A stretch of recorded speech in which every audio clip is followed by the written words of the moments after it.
নেত্রকোনা দুর্গাপুরে ব্যারিস্টার কায়সার কামালের উদ্যোগে ফ্রি চক্ষু চিকিৎসা ক্যাম্প অনুষ্ঠিত।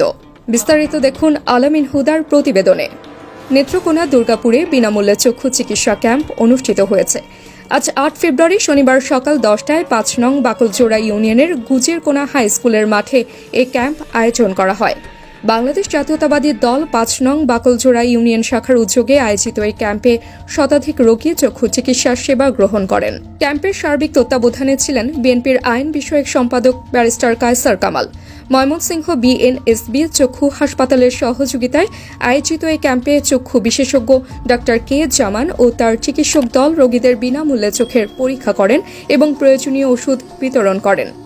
এছাড়া ছানি অপারেশনের জন্য বেশ কয়েকজন রোগী নির্বাচন করা হয়, যাদের পরবর্তী সময়ে বিনামূল্যে অপারেশন করা হবে। ডাক্তার আসছে প্রায় 20-এর অধিক, ওই জায়গায় ক্যাম্প ব্যবস্থা আছে, আবার ওইদিকে পরীক্ষা নিরীক্ষা লোক আছে, চশমা পরীক্ষা করে দিতেছে, সব মিলে 50-60 জনের মতো হইবে। চিকিৎসা নিতে আসা রোগীরা বলেন, এই ক্যাম্পের মাধ্যমে তারা খুব সহজেই উন্নত চিকিৎসা পেয়েছেন। তারা আয়োজকদের প্রতি কৃতজ্ঞতা প্রকাশ করেন এবং ভবিষ্যতে এ ধরনের উদ্যোগ চালিয়ে যাওয়ার অনুরোধ জানান। আয়োজকদের পক্ষ থেকে জানানো হয়, এলাকার দরিদ্র অসহায় মানুষের চিকিৎসা সেবা নিশ্চিত করতেই বিএনপি এ ধরনের কার্যক্রম পরিচালনা করছে। ভবিষ্যতেও এই ধরনের ফ্রি চিকিৎসা সেবা চালিয়ে যাওয়ার আশ্বাস দেন আয়োজকরা।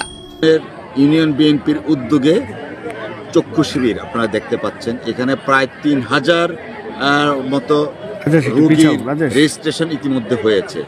দেশনেত্রী বেগম খালেদা জিয়ার নির্দেশে বিএনপির ভারপ্রাপ্ত চেয়ারম্যান জনাব তারেক রহমান সাহেবের সার্বিক তত্ত্বাবধানে এই দুর্গাপুর কলমাকান্দায় ইতিমধ্যে আপনারা জানেন কলমাকান্দায় একটা চক্ষু শিবিরের আয়োজন করেছি, যেখানে কয়েক শত রোগী ইতিমধ্যে অপারেশনও সাকসেসফুলি করা হয়েছে।